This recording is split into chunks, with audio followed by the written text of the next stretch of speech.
On this rainy morning, we're going to go ahead and change the oil in my F150. It's a 2012 Ecoboost.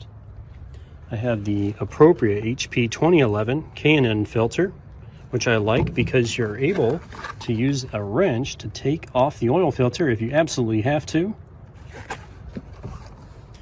Oil pan, we have oil, not shown, or funnels, and I have an additional little 5 quart of oil. We have some degreaser, which is necessary in case you make a few drips.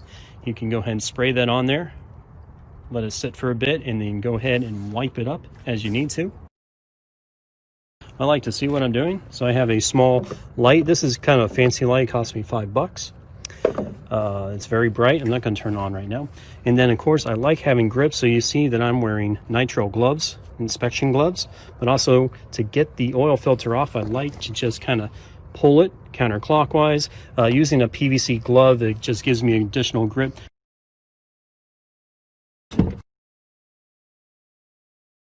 I'm going to come down here and I'm going to hit the hood.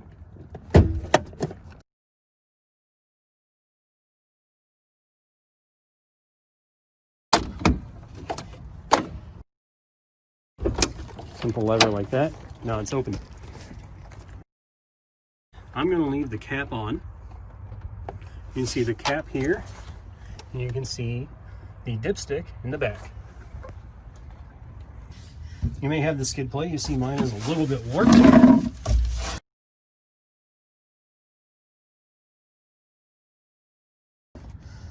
Pull these off. They twist, and they're a little bit fickle sometimes. There you go, that's one. There's two in the middle. So I got to do the other side here. I'll show you that.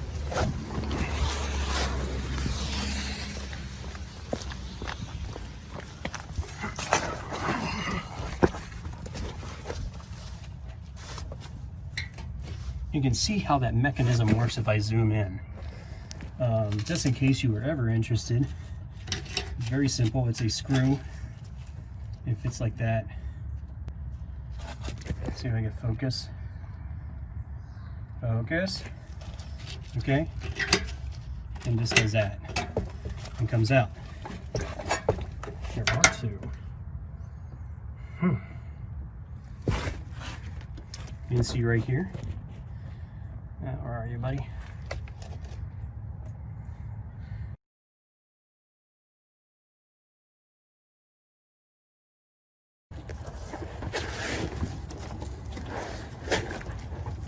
Sometimes they pop out, just straight up pop out. I never liked this design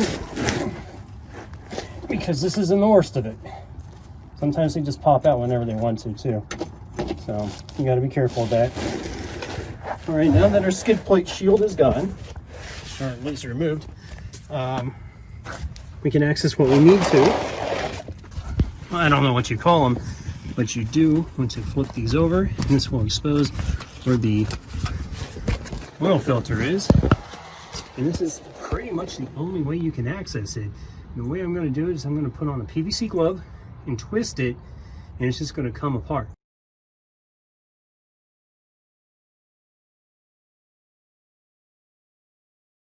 Oil plug, I believe, is just right there.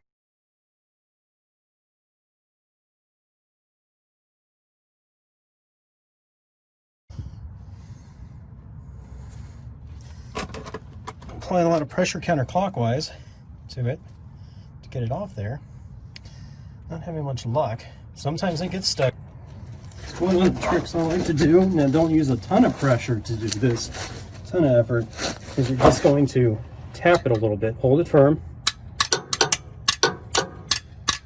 Don't need to use a lot of muscle, but eventually it's going to turn. You don't even need a fancy wrench. It just needs to be a 15mm wrench.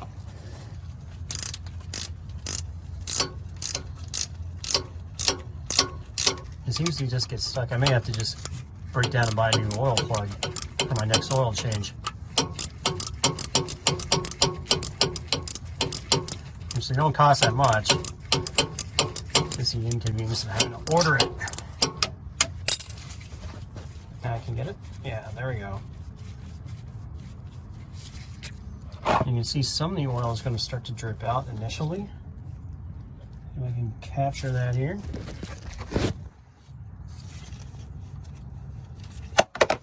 There.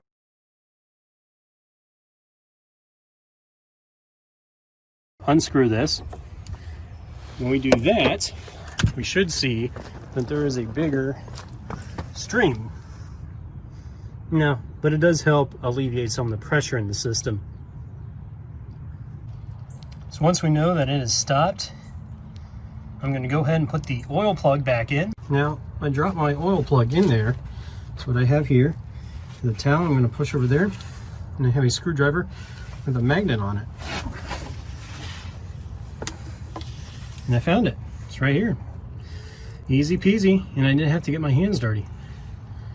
So I'm just going to go ahead and drop it into this cloth here, wipe it up. Just trying not to get any oil on the ground. I know we have a little bit of a drop there, which I'll wipe up with a paper towel. I wipe up one of these.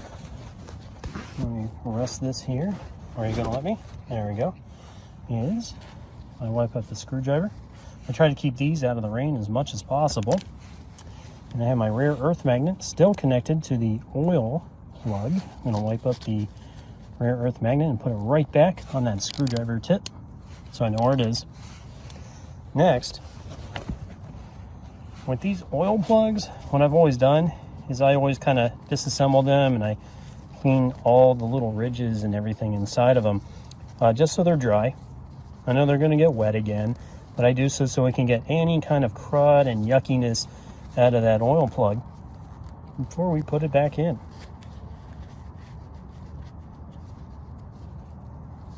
You're not going to get all of it, but just do, you know, the best you can. Always get the little rubber gasket put on too. That's going to help seal it up. Good.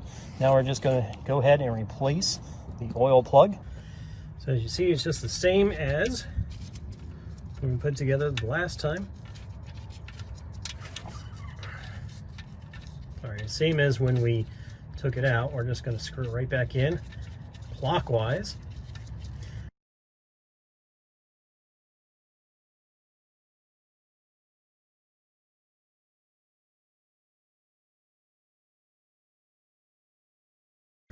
This model, you can kind of just feel it. It just locks into place. But it does stop. And maybe I over-tightened it a little bit last time, and that's why we had such trouble. You want to take this down as much as possible. I talked about the maze, maybe. And that's a lip for the maze. So when you take off that filter back there, it may drip. So what I did is I went up here and I put my cap back on. Remember we talked about air pressure earlier. Put the cap back on. Then I went back down here and I'm going to pull that, just twist it counterclockwise, the oil filter. If it does drain out of that maze, it may drain into this weird square box thing. I'm hoping that I took out enough oil. All right. It's hand tight, so I should be able to just use my hand to get it.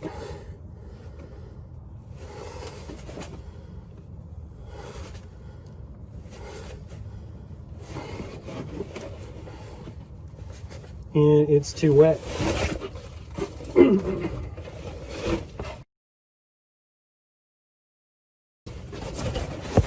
going to try again with just the regular hand. And I can't get it. It's just really wet.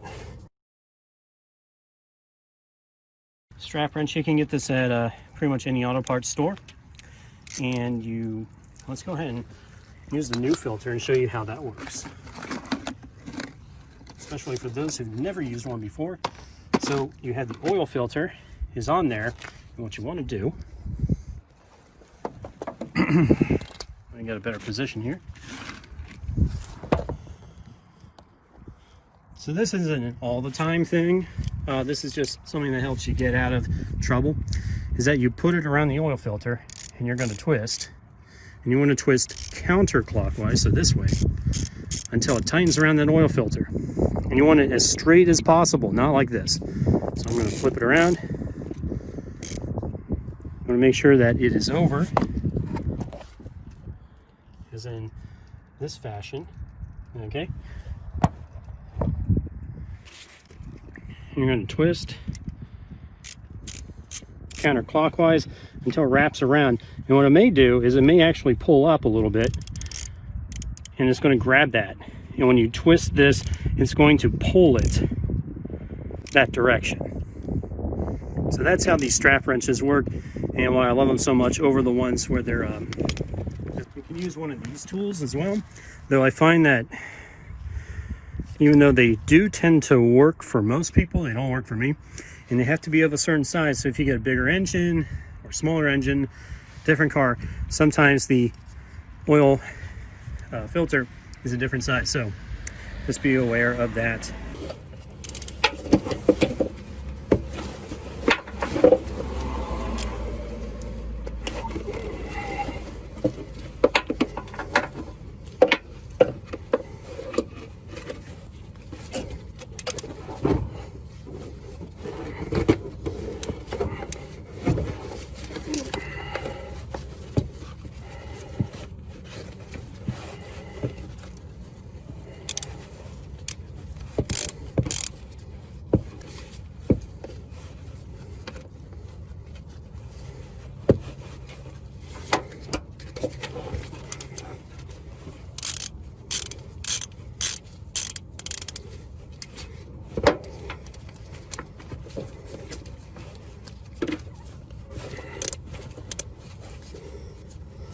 Pretty nice and tight there. Should be able to twist it.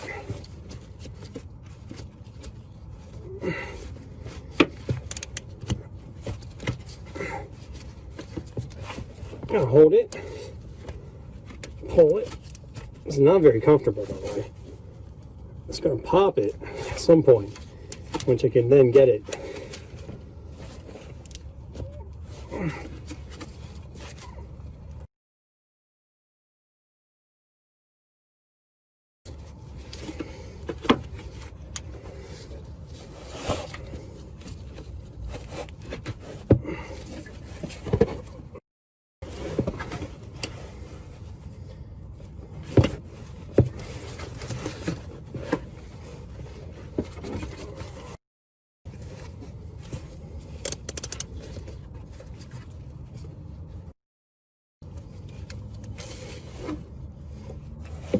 There we go. So just twisting with this tool, I'll show you what it looks like in a minute. You can then get your wrench off. And it worked. I'm going to get some new towels because you might see some oil leakage because I do this and I want to capture with the towel as much as possible.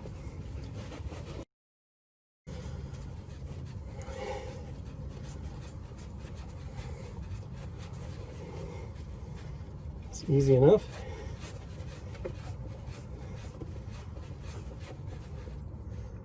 What you don't see, because I only have one camera, is that the square is starting to leak a little bit of oil.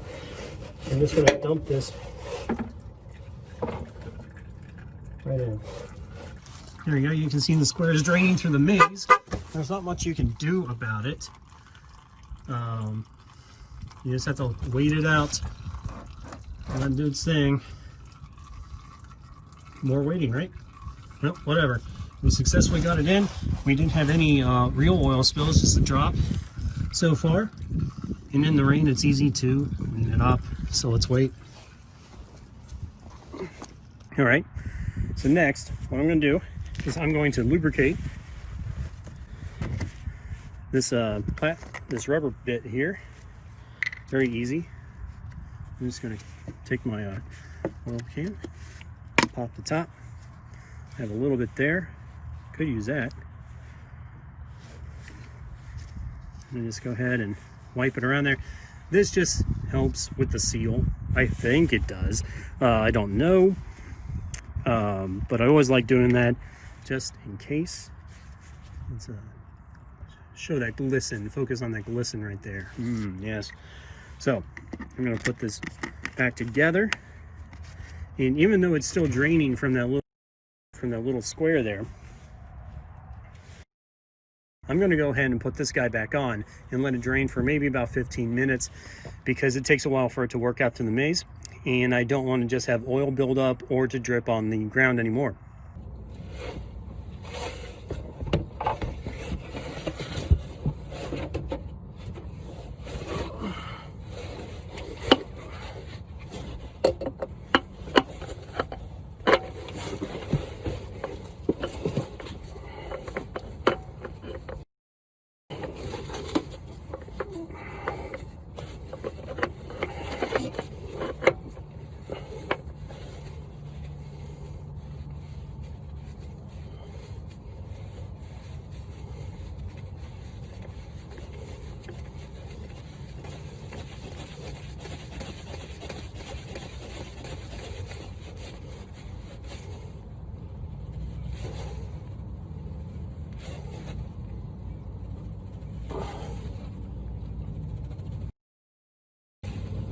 Yep, hand tight. So you want to make sure that even with the slipperiness, it is tight. And I think that's as tight as it's going to go. As long as they stop dripping, it should be okay. You can see that it has finally stopped dripping out of that square hole.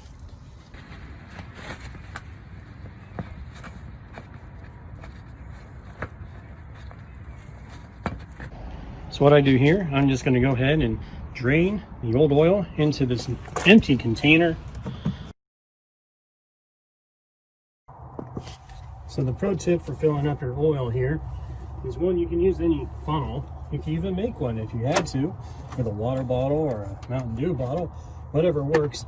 But just clean it out first. Well, all you do is you don't overthink it and you just simply dump it in. The more you think about it, the more you're going to spill. So just get in there and you're going to put it in. So this has 5 US quarts in it, and we're just going to fill it up with this. Then we're going to run the engine for a minute, make sure the oil pressure gets up there. We're also going to check for any leakages, which is relatively easy to do because I didn't put that square cap on just yet. And when it gets to this point where it's completely empty, I tend to just let it sit there for a little bit and just let it drain naturally. All right, make sure you replace your cap and that it's tight. Don't check the oil yet because the oil is just kind of draining. It's just in that pan. And we're gonna look for leaks. Oh no, we have a oil spill from where that maze was. Looks like it stopped dripping. So what I'm gonna do, and then this will happen sometimes, let's mop it up, okay? And with the water on the ground, it should allow you to pick up most of it, okay? So that is a problem right there. Next, you're gonna use a degreaser. So I use Purple Power. You can use Dawn. Let's open this up. You can use Dawn. And just let it sit for a minute and then go ahead and wipe it up. What I also tend to do is I tend to move the vehicle and then I tackle the oil crisis. So make sure you have a maintenance log book and go ahead and add that to your maintenance log. Even if it's not complete, at least record your oil changes and maintenance as much as possible. I'm going to start it up. We're going to look for leaks.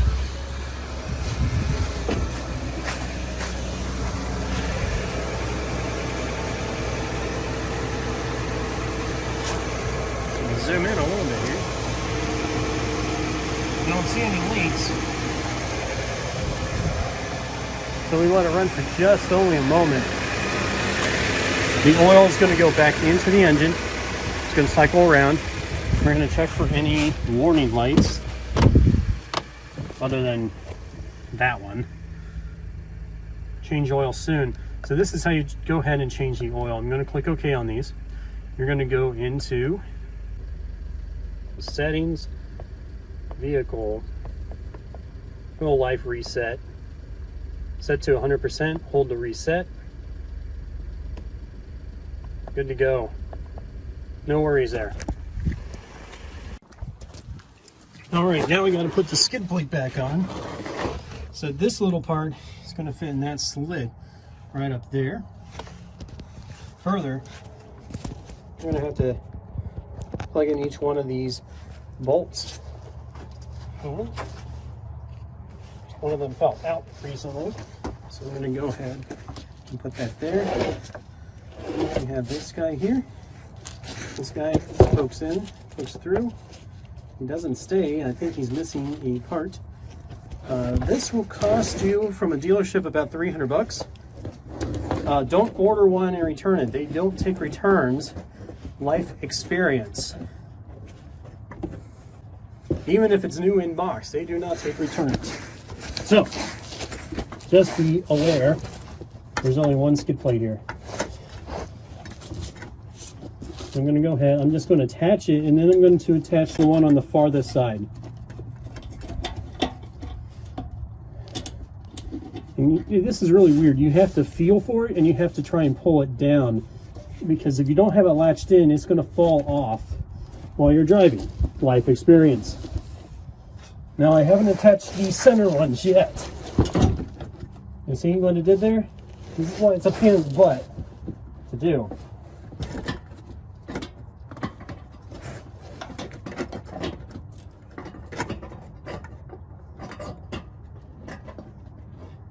Okay, so I have both of them. And usually when I put in one, the other one still pops out. I think it's because it is damaged to some degree. But if you like your truck, you're gonna put up with its weird oddities. And this is just one of them.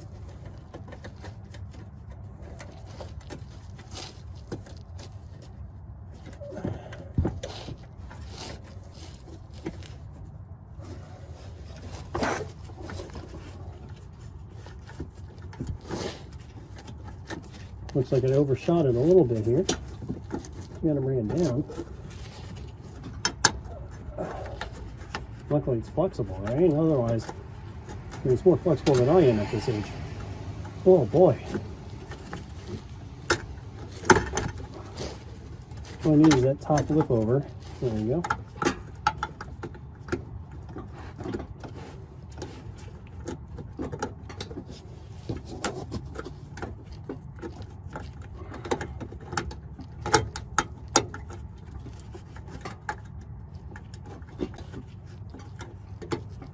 We know we don't have any leaks. Everything's secured. What I'm going to do is wait a while, then check the oil, and we'll come back for that. So it has been a little while. We're going to go ahead and check the oil, see if we need to add any more. The reason why I videotape this is because it is a little tricky to check the oil because of the location, but also how the dipstick reads. And for those of you who are new to changing your oil, I want to show you what I've learned. I'll climb up in here. I'm gonna take the dipstick out and get in front of the camera there. You can see that it's just a little bit low. I would add probably a half quart. I usually aim to make it about middle. You don't want to overfill it. Some people fill it to where it's both dots, and I find that to be a little bit risky, at least somewhere in between those two dots. So I'm going to wipe it off again, and then I'm going to put it back. You're going to want to test this. Maybe like tomorrow. I'll check the oil, and then I may check the oil a couple days afterwards just to make sure that I have it filled appropriately, and when I drive it a bit, it sounds good. And you're also looking for any oil lights, which of course on the Ford it just kind of brings up on that LCD screen right in the middle there of your instrument panel. So that's it. That's all you really need to do, other than recycle the oil, which is pretty easy to do at any auto parts store. And that's it. We're wrapped up. Ford F-150 3.5 liter EcoBoost oil change.